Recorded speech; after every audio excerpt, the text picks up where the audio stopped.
नमस्ते, मैं डॉक्टर सोमवीर आर्य आप सभी का स्वागत करता हूं सीएससी की योग व्याख्यानमाला के इस कार्यक्रम में। आज का जो हमारा कार्यक्रम है प्रतीकात्मक अभिव्यक्ति है, जिसको हम साइन लैंग्वेज कहते हैं। इसके लिए मेरे साथ स्टूडियो में उपस्थित हैं मनीषा शर्मा जी, जो कि इंटरप्रेटर हैं साइन लैंग्वेज की। और आज हम नव अभ्यासी साधकों के लिए अष्टांग योग साधना किस प्रकार की जाती है उसकी बारे में चर्चा हम करेंगे। तो चलिए शुरू करते हैं। अष्टांग योग साधना, अष्ट माने 8, अंग माने अंगों से युक्त या भागों से युक्त या भेदों से युक्त साधना, यानी कि जिस पद्धति पर चल करके हम मोक्ष मार्ग को प्राप्त करते हैं। उसका सबसे पहला अंग है यम, दूसरा है नियम, तीसरा है आसन, चौथा है प्राणायाम, पांचवा है प्रत्याहार, छठा है धारणा, सातवां है ध्यान और अंतिम है समाधि। तो इनमें सबसे पहले जो अंग है वो यम, उसकी चर्चा आपके सामने करेंगे। यम के 5 भाग कहे हैं: अहिंसा, सत्य, अस्तेय, ब्रह्मचर्य और अपरिग्रह। अब इन एक एक को विस्तार से जानने का प्रयास करते हैं। अहिंसा, नॉन वायलेंस, यानी कि किसी भी प्राणी पे, किसी भी जीव पे, किसी भी इंसान पे किसी भी प्रकार का कष्ट न देना, तकलीफ न देना, उसके ऊपर प्रहार न करना, हिंसा न करना। वो किस प्रकार से हो सकता है? मन, वचन और कर्म से। माने किसी के बारे में हम हिंसक मन में भी ना सोचें, भावना भी मन में ना आए और विचारों में भी ना आए। यानी कि हम जो बोलते हैं, कठोर वचन जो बोलते हैं, वो भी एक हिंसा का भाग होता है, वो भी ना करें। और कर्म, यानी कि शारीरिक रूप से हिंसा, यानी कि फिजिकल जो असॉल्ट होता है, वो भी हम ना करें। इसको हम कहेंगे अहिंसा। ये तीनों चीजें हम नहीं करें। तो कोई भी यम का पालन हम मन, वचन और कर्म तीनों के माध्यम से करेंगे। माइंड से भी करेंगे, हम अपनी वाणी से भी कुछ ऐसा नहीं बोलेंगे और फिर अंत में हम कर्म भी वैसा ही करेंगे। इसको कहते हैं मनसा वाचा कर्मणा। इसलिए अहिंसा है किसी भी प्राणी के ऊपर हिंसा का भाव न करना। अब हिंसा नहीं करेंगे तो अहिंसा हो, अहिंसा का लाभ क्या प्राप्त होगा, ये हमें देखने की बात है। यदि हम अहिंसा का अभ्यास करते हैं, अहिंसा का पालन करते हैं, तो हमें किस चीज की प्राप्ति होती है? योग दर्शन कहता है कि अहिंसा का पालन करने वाले व्यक्ति के प्रति पूरे संसार के सभी प्राणी या जीव जंतु भी उसके प्रति हिंसा करना छोड़ देते हैं। माने जो हिंसक नहीं होगा वो व्यक्ति अहिंसक होगा, तो उसके प्रति बाकी के सारे जो प्राणी हैं वो भी अहिंसक ही होंगे, माने हिंसा नहीं बरतेंगे। उदाहरण के तौर पे आप समझें कि शेर है, चीता है, बाघ है, भालू है, ये सभी हिंसक पशु हैं। लेकिन यदि आपने देखा होगा सन्यासी आश्रमों में, जंगलों में, वनों में रह करके जो तपस्या करते थे, वो कभी भी इनके साथ इनका शिकार नहीं करते थे या उनको कोई हानि नहीं पहुंचाते थे। तो वो पशु पक्षी भी इनको किसी प्रकार की हानि नहीं पहुंचाते थे। तो पूरा अहिंसा का पालन करने से आप निश्चित रूप से आप भी सेफ रहेंगे, आपके ऊपर भी कोई हिंसा नहीं करेगा। ये सबसे बड़ा लाभ है। अब ये नव अभ्यासी के लिए इसलिए है कि कोई भी व्यक्ति शुरुआत करना चाहता है, बिगनर है, नया अभ्यासी, वो इस चीज में आएगा तो उसको अष्टांग योग सबसे आसान रहेगा और उसको सीखने को भी मिलेगा। तो उसमें सबसे पहला पार्ट अहिंसा ही है। अहिंसा क्यों रखा? यदि व्यक्ति हिंसक होगा, यदि व्यक्ति के मन में किसी के प्रति हिंसा होगी, विचारों में किसी के प्रति हिंसा होगी, वाणी के माध्यम से हिंसा की बातें कहेगा, कठोर बातें कहेगा, या वो शारीरिक रूप से किसी के ऊपर प्रताड़ना करेगा, किसी के ऊपर फिजिकल असॉल्ट करेगा, तो वो व्यक्ति कभी भी सत्य नहीं बोल सकता। और सत्य है दूसरा पार्ट, जो ट्रुथ जिसको हम कहते हैं। तो आगे की चीजों का पालन करने के लिए सबसे पहले हमें अहिंसा का पालन करना पड़ेगा। तो अहिंसा इसलिए सभी अष्टांग योग के सभी अंगों में पहले नंबर पे रखा है कि जब तक व्यक्ति अहिंसक नहीं होगा तब तक ना वो सत्य बोल सकता, ना वो चोरी का त्याग कर सकता, ना ब्रह्मचर्य का पालन कर सकता और ना ही अपरिग्रह का पालन कर सकता है। तो इसलिए अहिंसा को सबसे पहले नंबर पे रखा, प्रथम भाग में इसको रखा है। इसलिए अहिंसा का मतलब है कि हम मन वचन कर्म से किसी भी प्राणी पे किसी भी प्रकार की हिंसा ना करें, ना सोचे, ना विचार करें, ना उस प्रकार की चीजें हम करें। ये अहिंसा है। जब हम अहिंसा का पालन कर लेते हैं उसके बाद सत्य का स्थान आता है। सत्य क्या है? ट्रुथ। जो जैसा है, जैसा देखा, जैसा सुना और जैसा महसूस किया वैसा ही उसको बोल दिया, ये क्या है? सत्य कहलाता है। तो सत्य बिल्कुल आसान है बोलने में, क्योंकि झूठ बोलने में बहुत सारे प्रयत्न करने पड़ते हैं, बहुत सारी स्क्रिप्ट लिखनी पड़ती है, बहुत सारे एक्स्ट्रा एफर्ट्स करने पड़ते हैं, जिसमें हम सत्य को छुपा करके झूठ को आगे लेकर के आते हैं। तो योग में झूठ का कोई स्थान नहीं है, सत्य का स्थान है। सत्य बोलने से व्यक्ति ध्यानस्थ जल्दी होता है, ध्यान जल्दी लगता है, मेडिटेशन बहुत अच्छा करता है। जो साधक झूठ बोलता है और अहिंसा का पालन भी कर रहा, अस्तेय ब्रह्मचर्य सब कर रहा है, लेकिन झूठ बोलता है, तो झूठ बोलने वाला साधक कभी भी साधना में सफलता प्राप्त नहीं कर पाएगा, क्योंकि झूठ की जो स्क्रिप्ट है उसके मन में घूमती रहेगी और एक अनावश्यक जो डर है, जो भय है, वो उसके भीतर व्याप्त रहेगा, उसके भीतर बना रहेगा, जिसके कारण वो साधना में आगे नहीं बढ़ पाता। तो इसलिए एक साधक का सत्यवादी होना, ट्रुथफुलनेस से परिपूर्ण होना बहुत आवश्यक है। इसके बाद जो सत्य का आचरण कर लेता है, उसके बाद तीसरा अस्तेय। अस्तेय का मतलब है चोरी न करना। चोरी यानी कि नॉन स्टॉलन। यदि किसी वस्तु को बिना मालिक के पूछे हम उसको ग्रहण करते हैं तो वो चोरी हो गई।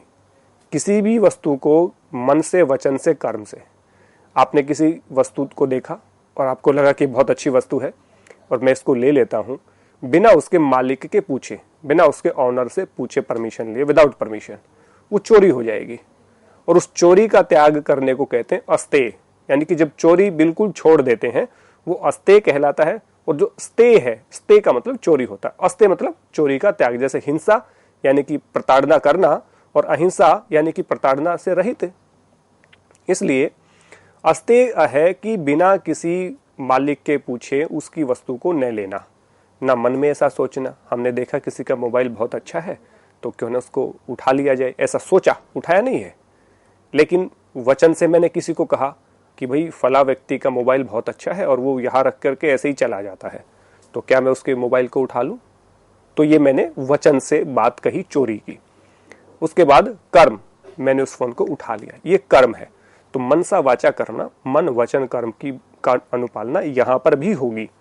तो ये देखिए कितना अच्छा साइंस है यहाँ पे योग का, योग की फिलॉसफी का, कि अहिंसा किए बिना सत्य का पालन नहीं कर सकते और सत्य का पालन किए बिना अस्तेय का पालन नहीं कर सकते। जो झूठ बोलेगा वो चोरी भी करेगा और जो झूठ नहीं बोलेगा वो चोरी भी नहीं करेगा, क्योंकि झूठ बोलने वाला ही चोरी कर सकता है, सत्य बोलने वाला चोरी कर ही नहीं सकता।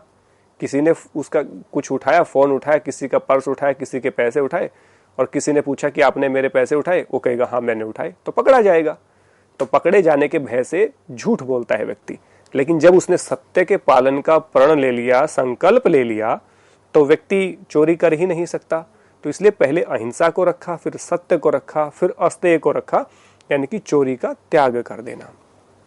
अब ये तीनों चीजें जब व्यक्ति इनका पालन करने लगता है तो चौथे नंबर पे आया ब्रह्मचर्य। ब्रह्मचर्य में दो चीजें हैं। ब्रह्म जो शब्द है उसका अर्थ होता है ईश्वर और वीर्य, और चर्य का अर्थ होता है उसका आचरण करना, उसका संरक्षण करना, यानी कि ब्रह्म की उपासना करना, ब्रह्म का चिंतन करना और वीर्य की रक्षा करना। लेकिन ब्रह्मचर्य को हम केवल सेलिबेसी से जोड़ करके देखते हैं कि वीर्य की हानि नहीं करनी है, संभोग आदि चीजें हमें नहीं करनी है, केवल इतना हम मानते हैं। लेकिन ब्रह्मचर्य का अर्थ बहुत व्यापक है, यानी कि जो ईश्वर का तो चिंतन करता है, मतलब वर्शिप करता है, गॉड की वर्शिप करता है और वीर्य का रक्षण करता है, तो वो व्यक्ति ब्रह्मचर्य से परिपूर्ण कहलाएगा। हम आधी परिभाषा ही यहाँ पे जानते हैं और आधी परिभाषा के माध्यम से ही हमने ब्रह्मचर्य के व्यापक स्वरूप को, व्यापकता को कम करने का काम किया है। तो इसलिए ब्रह्मचर्य बहुत व्यापक है, इसलिए उसकी व्यापकता को जानना चाहिए। जो व्यक्ति अहिंसा करता है, सत्य का पालन करता है, अस्तेय यानी कि चोरी नहीं करता है, वो ब्रह्मचर्य का पालन आसानी से करेगा। क्योंकि जो व्यक्ति हिंसा करेगा उसका मन तो एकाग्र होगा नहीं, मन एकाग्र नहीं होगा, वो झूठ भी बोलेगा, चोरी भी करेगा, तो और भी अशांति उसके भीतर आएगी। अशांति आएगी तो वो ईश्वर का चिंतन नहीं कर सकता। परमात्मा को याद नहीं कर सकता, डिस्टर्बेंस होगा उसको, और ना ही फिर वीर्य का रक्षण होगा, क्योंकि ईश्वर का चिंतन नहीं है तो वीर्य का रक्षण भी नहीं हो सकता। तो इसलिए अहिंसा, सत्य, अस्तेय ये तीनों हेल्प करती हैं ब्रह्मचर्य को आगे बढ़ाने में। जब ब्रह्मचर्य का पालन भी कर लिया तो उसके बाद अपरिग्रह। अपरिग्रह बहुत ही इंपॉर्टेंट है। उसको अपरिग्रह को समझने के लिए पहले परिग्रह को समझते हैं। परिग्रह का अर्थ है अननेसेसरी थिंग्स को, अननेसेसरी थॉट्स को, हानिकारक को, जो हार्मफुल चीजें हैं उनको स्टोर करके रखना। वो किसी वस्तु के रूप में भी हो सकती है, वो किसी विचार के रूप में भी हो सकती है। विचार के रूप में होगी तो हमारे मन मस्तिष्क में होगी वो बातें, और वस्तु के रूप में होगी तो हमारे घर में होगी, गाड़ी में होगी, हमारे ऑफिस में होगी। तो आप आसपास देखिए कि क्या मेरे ऑफिस में ऐसी कोई वस्तुएं रखी हैं जिनका उपयोग कुछ भी नहीं है, और वैसे वो उन्होंने अपने एरिया को कवर करके रखा है। घर में जाकर के देखिए क्या मेरे घर में कोई ऐसी वस्तु है जो यूज में नहीं है और वैसे ही रखी है बिना यूज के, तो वो बेकार चीज है। ऐसे ही अपने दिमाग में देखिए, अपने मन में देखिए कि क्या कोई ऐसा विचार है जो मेरे लिए हानिकारक है, क्या कोई ऐसा विचार है जो मेरे लिए लाभदायक तो है ही नहीं, तो फिर मैं उसको क्यों सोच रहा हूं। अब मैं कोई सोच रहा हूं, मैं रास्ते से जा रहा हूं, मुझे कुछ पैसों से भरा थैला मिल जाए और मैं उससे लेकर के अपना सारा जिंदगी ऐशो आराम से गुजारूं, ये अननेसेसरी थिंग है। इस प्रकार की चीजें क्या लाभ देंगी। या कहें कि मैं दूसरे के धन का ग्रहण कर लूं, या मैं कहीं से अनावश्यक रूप से गलत तरीके से धन का उपार्जन कर लूं, यानी कि उसको इकट्ठा कर लूं, तो ऐसा तो नहीं सोच रहे हैं। ये सोच रहे हैं किसी के अहित की सोच रहे हैं, किसी को नुकसान पहुंचाने की बात सोच रहे हैं, तो वो हानिकारक विचार हैं, हानिकारक थॉट्स हैं, तो वो भी परिग्रह हैं। तो जब हम अनावश्यक विचारों को, अनावश्यक वस्तुओं को, अनावश्यक स्थान को, अनावश्यक बातों को छोड़ देते हैं, उस समय पे वो अपरिग्रह कहलाता है। और इन सब चीजों को इकट्ठा करके रखना, हानिकारक विचार हो, हानिकारक वस्तुएं हो, मेरे काम की वस्तु नहीं है।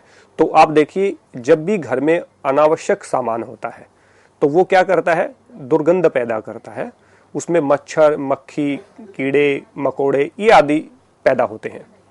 अब आप सबने दिवाली पे सबने घर की सफाई की होगी, तो घर दिवाली पे हम क्या करते हैं, सफाई करते हैं, और जो खराब चीजें हैं, जो यूज में नहीं है, जो पुरानी चीजें हैं या जो एक्सपायर हो गई हैं, उन चीजों का क्या करते हैं, हम उनको उठाते हैं और कूड़े के डब्बे में फेंक देते हैं और नई चीजों को वहां पे स्थापित कर देते हैं जो हमारे काम की चीजें होती हैं। तो इसलिए जैसे दिवाली पे हम ऐसा करते हैं और घर के साथ, ऑफिस के साथ और गाड़ी के साथ ऐसा करते हैं, वैसा ही हम अपने मन के साथ भी करें कि मन में किसी के प्रति गलत विचार हैं, किसी को नुकसान पहुंचाने के विचार हैं, किसी के प्रति दुर्भावना हम रखते हैं, उन विचारों को निकाल दें, क्योंकि वो विचार आपके मन मस्तिष्क को एकाग्र नहीं होने देंगे। और मन मस्तिष्क आपका एकाग्र नहीं होगा तो आप जो भी काम कर रहे हैं उसमें कंसंट्रेशन नहीं बनेगी, और कंसंट्रेशन यानी कि लैक ऑफ कंसंट्रेशन आपके काम को बिगाड़ देंगी, आपका काम सही तरीके से नहीं होगा। इसलिए अपरिग्रह बहुत आवश्यक है।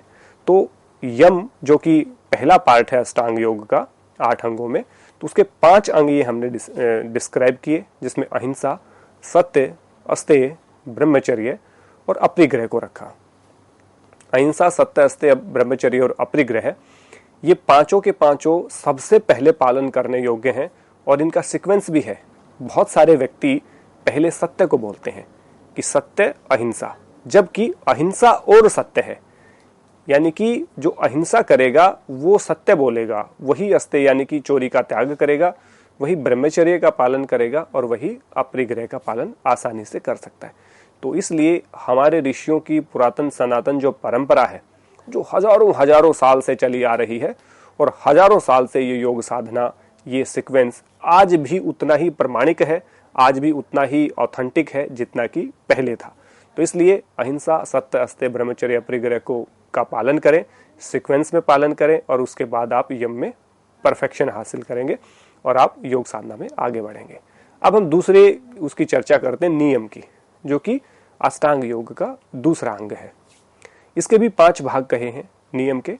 शौच यानी कि शुद्धि, यानी कि सफाई जिसको हम कहते हैं। संतोष यानी कि सेटिस्फैक्शन। तप यानी कि कंफर्टेबल और अनकंफर्टेबल सिचुएशंस को हैंडल करना। स्वाध्याय यानी कि सेल्फ स्टडी, ईश्वर प्रणिधान माने सरेंडर टू गॉड, ईश्वर में समर्पण कर देना। तो शौच, संतोष, तप, स्वाध्याय और ईश्वर प्रणिधान। सबसे पहले शौच की बात करते हैं। शौच यानी शुद्धि। दो प्रकार की होती है शुद्धि। दो प्रकार में पहले बाह्य शुद्धि होती है, एक आंतरिक शुद्धि होती है। बाह्य शुद्धि में हम स्नान करते हैं, मुंह को साफ करते हैं, अच्छे कपड़े पहनते हैं, घर में साफ सफाई रखते हैं, अपने जो किचन है उसको साफ रखते हैं, बाथरूम को साफ रखते हैं, बिस्तर को साफ रखते हैं। ये बाह्य शुद्धि हो गई। दूसरा आंतरिक शुद्धि है, जैसे कि मन में मलिनता न रखना, किसी के प्रति दुर्भावना न रखना, किसी के प्रति गलत विचार न करना और मन में पवित्रता रखना। तो ये सारी चीजें दो प्रकार की शौच होती है, पहली बाह्य और दूसरी आंतरिक। बाह्य शौच तो हम सब करते ही हैं, लेकिन क्या आंतरिक शौच हम करते हैं? आंतरिक शुद्धि सत्य के बोलने से होती है, आंतरिक शुद्धि मन में पवित्र विचार लाने से होती है, आंतरिक शुद्धि किसी के प्रति भी दुर्भावना, गलत विचार न आए तब होती है। तो हमें बाह्य शुद्धि जितनी अच्छी लगती है, क्योंकि हमें अच्छा दिखना होता है, तो हम अच्छे से कपड़े पहन के आएंगे, अच्छे जूते पहन के आएंगे, अच्छे से अपने हेयर को ड्रेस करके आएंगे, अच्छी प्रकार से सारी चीज़ों को हम मैनेज करेंगे, अपनी गाड़ी को अच्छा रखेंगे, अपने घर को, ऑफिस को बहुत अच्छा रखते हैं। इसी प्रकार हमें अपने मन को भी अच्छा रखना है, उसकी भी साफ सफाई करनी है, उसमें भी झाड़ू आपने लगाना है और अनावश्यक चीज़ों को बाहर निकाल देना है, जो कि हम अपरिग्रह में करके आ चुके हैं। अपरिग्रह में जो हमने किया, अपरिग्रह फिर शौच का पालन करवाने के लिए मदद करता है। तो शौच के बाद हम कहें कि संतोष। संतोष है सेटिस्फेक्शन। अब सेटिस्फेक्शन कैसा? सेटिस्फेक्शन ये तो नहीं हो सकता कि कुछ लोग कहते हैं कि जो मिल जाए, जितना मिल जाए उसी में सब्र कर लो, संतुष्टि कर लो। लेकिन संतोष का अर्थ है कि घनघोर पुरुषार्थ करने के बाद, मतलब पूरी फुल मेहनत करने के बाद, पूरा प्रयास करने के बाद जो प्राप्त होता है उसमें सेटिस्फेक्शन होना, उसमें संतुष्टि रखना, ये संतोष का रियल मीनिंग है। जब हम खूब सारी मेहनत करते हैं, पूरे साल पढ़ते हैं, उसके बाद एग्जाम देते हैं और एग्जाम में जो रिजल्ट आता है उस रिजल्ट के साथ हम खुश हो जाएं, उस रिजल्ट में हम सेटिस्फेक्शन कर लें, उसमें ये ना करें कि मुझे 10% और आते, 5% बढ़ जाते, 1% मेरा नंबर बढ़ जाता। इस प्रकार की भावनाएं न रख के जो मेरा आया है वो मेरी मेहनत का परिणाम है, उसमें संतोष कर लेना, संतुष्टि कर लेना, सेटिस्फेक्शन होना। तो सेटिस्फाई होना ये संतोष कहलाता है। तप है, बड़ा इंटरेस्टिंग है तप। तप होता है, द्वंद्व बोलते हैं तप को, माने दो अलग अलग चीजें, समान और विषम, सम और विषम। जैसे सुख है उसके साथ दुख है, मान है उसके बाद अपमान है, जय है पराजय है, लाभ है हानि है, गर्मी है सर्दी है, भूख है प्यास है। तो जो दो चीजें हैं, एक कंफर्टेबल होती है, एक अनकंफर्टेबल होती है। तो कंफर्टेबल और अनकंफर्टेबल, इन दोनों ही सिचुएशंस में अपने आप को समभाव, संतुलित रखना। अपने हम क्या करते हैं, सुख आने पर, धन के आने पर, मान सम्मान होने पर या विजय प्राप्त होने पर या हमें अनुकूलता प्राप्त होने पर हम इतराने लगते हैं, हमें अहंकार आ जाता है, हम दूसरे को कमतर आंकते हैं और अपने आप को बहुत सुपीरियर समझने लगते हैं, क्योंकि सुख है, विजय प्राप्त कर ली, यूनिवर्सिटी टॉप कर लिया। तो इस प्रकार की जब कंफर्टेबल सिचुएशंस हमारे भीतर आती हैं तो हम इतराने लगते हैं, अहंकार करने लगते हैं, अहम भाव हमारे भीतर आता है, जो कि आगे जाकर तनाव को पैदा करने का काम करेगा। अब आप कहेंगे कि सक्सेस कैसे तनाव पैदा करती है?